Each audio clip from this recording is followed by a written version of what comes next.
My fiancée spit in my face during our engagement, shouting, "All my boyfriends are tall and strong. You have nothing except money." She didn't know they were all my employees. I fired every one of them and married her best friend, slipping a $200,000 ring on her finger while my ex watched. She started screaming. My fiancé spit in my face during our engagement party, shouting, "You're pathetic! My exes were real men! You're just a wallet!" The room went completely silent. 50 people froze mid-conversation, mid-laugh, mid-sip of champagne, all eyes turning to us, standing in the center of the ballroom I'd rented, the one that cost $8,000 just for the venue. Her friends stared. My colleagues from work stood awkwardly by the bar. Our families, her parents, my mom, my sister, all watching, witnessing. I wiped my face slowly with my hand, felt the wetness, the humiliation, the disrespect. "Your exes?" "Yeah." Rachel's voice was loud, emboldened by champagne and the audience. "Derek, Jason, Mike, all of them were real men, tall, strong. They could bench press twice what you make in a month." She laughed at her own joke, high-pitched, cruel. "Oh wait, that doesn't even make sense, but you know what? Nothing about you makes sense. Why would any woman choose you?" Some of her friends giggled, uncomfortable laughs. My mom's face went pale. My sister looked ready to intervene. "You're with me for my money," I said. Not a question, a statement. Quiet, calm. "Obviously." She flipped her hair, designer dress shimmering, Tiffany bracelet I'd bought her catching the light. "Why else would I date someone like you? You're short, you're boring, you work all the time. But hey, you're useful. And don't worry, baby." She patted my chest, condescendingly. "Once we're married, I'll keep you around. You're good at providing." Heat rushed to my face, fists clenching, breath shallow, every instinct screaming to react, to yell, to defend myself. Instead, I pulled out my phone. "What are you doing?" Rachel snapped, annoyed I wasn't responding the way she wanted. "Texting Derek." Her face changed, color draining. "What? And Jason?" I kept typing. "And Mike." I looked up at her, met her eyes. "You're real men. Stop that right now." My phone buzzed. Once, twice, 3 times in quick succession. I turned the screen toward the crowd, read the messages out loud, clear, deliberate. Derek says, "Sorry, boss, I understand. I'll clean out my desk Monday morning." Rachel's mouth fell open. "No." Jason says, "I understand, Mr. Peterson. Thank you for all the opportunities you've given me. I apologize for my behavior." Gasps, whispers, people pulling out their own phones, recording probably. And Mike says, "I fucked up. I'll accept whatever severance package you offer." "I'm sorry." "You're lying," Rachel whispered, voice shaking. "You're making this up, am I?" I opened my laptop, the one I'd brought to show the slideshow of our relationship photos, pulled up my company directory instead, turned it around so everyone could see, projected it on the screen behind us where our engagement photos were supposed to play. Derek Martinez, sales associate, hired March 2022, reports to Michael Peterson, CEO, Jason Wu, marketing coordinator, hired July 2021, reports to Michael Peterson, CEO, Mike Thompson, junior analyst, hired January 2023, reports to Michael Peterson, CEO, all 3 of them, right there, in black and white. "You hired them?" Rachel's voice cracked. "You're their boss?" "I own the company, Rachel. I am the company. I hire everyone. I approve every salary, every promotion,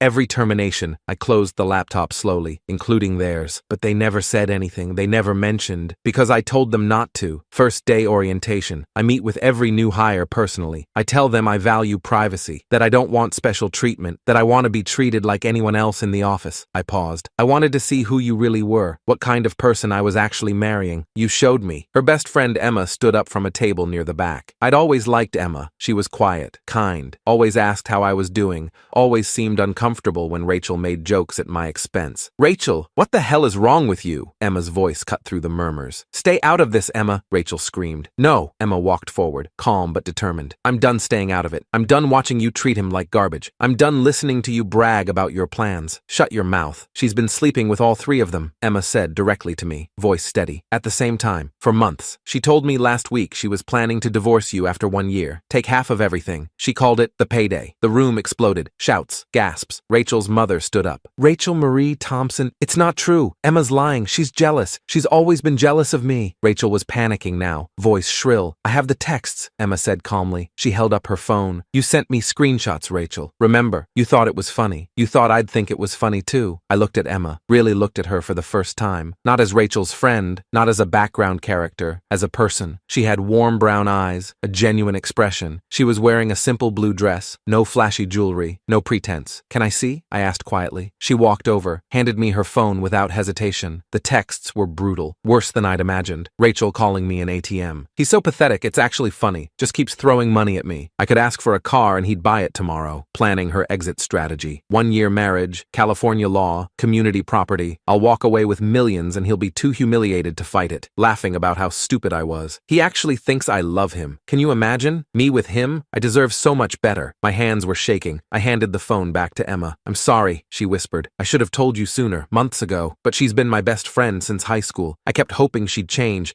that she'd realize what she was doing, but watching this tonight, I couldn't stay silent anymore. It's wrong. All of it. Why didn't you tell me before? Loyalty. Misplaced loyalty. I thought friendship meant covering for your friend's mistakes. I was wrong. I'm sorry. I nodded, turned back to Rachel. She was crying now, mascara running, but I knew they weren't real tears. I'd seen her cry before. This was her manipulation tactic. The engagement's off. No, baby, please, I can explain. Emma's twisting everything. I love you. She grabbed my arm. I pulled free. I just did. I reached for her left hand, grabbed the engagement ring, 3-carat diamond, platinum band, $45,000. She tried to hold on, clenched her fist. You can't take it back. You gave it to me. I yanked harder, pulled it off. She yelped. Actually, I can. We're not married. This is my property. Security appeared at the doors. 2 guys, black suits. I'd texted them during the chaos, told them to stand by. Please escort Ms. Thompson from the premises. This is my party too, she shrieked. No, I paid for it. The venue, the food, the open bar. You're a guest, and you're no longer welcome. They moved toward her, professional, firm. Don't touch me. Don't you dare. She backed away. You'll regret this, Michael. Good luck finding anyone else. You're nothing without me. You're short and boring and goodbye, Rachel. They grabbed her arms, not roughly, but firmly. She fought, screamed, caused a scene. I hope you die alone. I hope. The door closed, muffling her voice. Then silence. The room stayed quiet. 50 people standing there, unsure what to do, what to say. I turned to Emma. She was standing there looking devastated, guilty, sad. Emma, I said, you free Friday night? Her eyes went wide, shocked. What? Dinner? Just the 2 of us? Somewhere nice. I'd like to get to know the person who had the courage to tell me the truth when no one else would.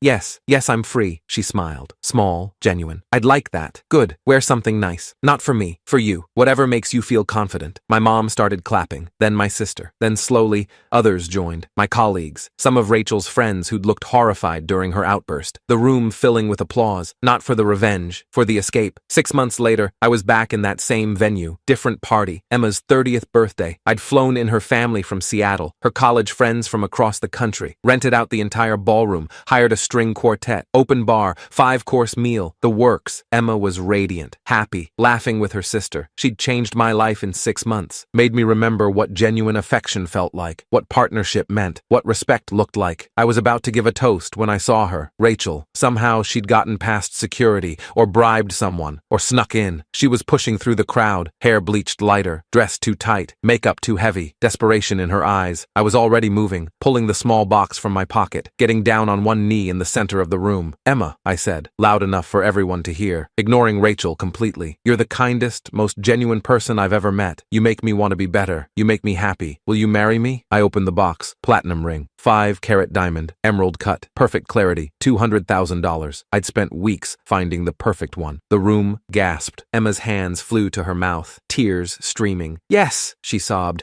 Oh my God, yes, yes. I slipped the ring on her finger. Perfect fit. She pulled me up, kissed me. The room exploded in applause. Rachel screamed, actually screamed, loud, piercing, everyone turning. That should be mine. I was with him first. That's my ring. She was shoving people aside. Michael, that was supposed to be my ring. I stood up, faced her for the first time. Emma beside me, hand in mine. You were never with me, Rachel. You were with my bank account. I pulled Emma closer. She's with me, the actual me. Security was already moving, faster this time. They'd been ready. You're pathetic, Rachel shrieked as they grabbed her arms. She's not even pretty. She's poor. She's nothing compared to me. Emma just smiled, looking at her ring, at me, unbothered. I leaned down, kissed my new fiancé again, longer this time, sweeter, pulled back, looked at Rachel one last time. And infinitely better than you, I said. They dragged her out. She was still screaming, still fighting. The doors closed. The music started again. Emma's family surrounding us, congratulating, hugging, celebrating. I never saw Rachel again, and I never thought about her again either.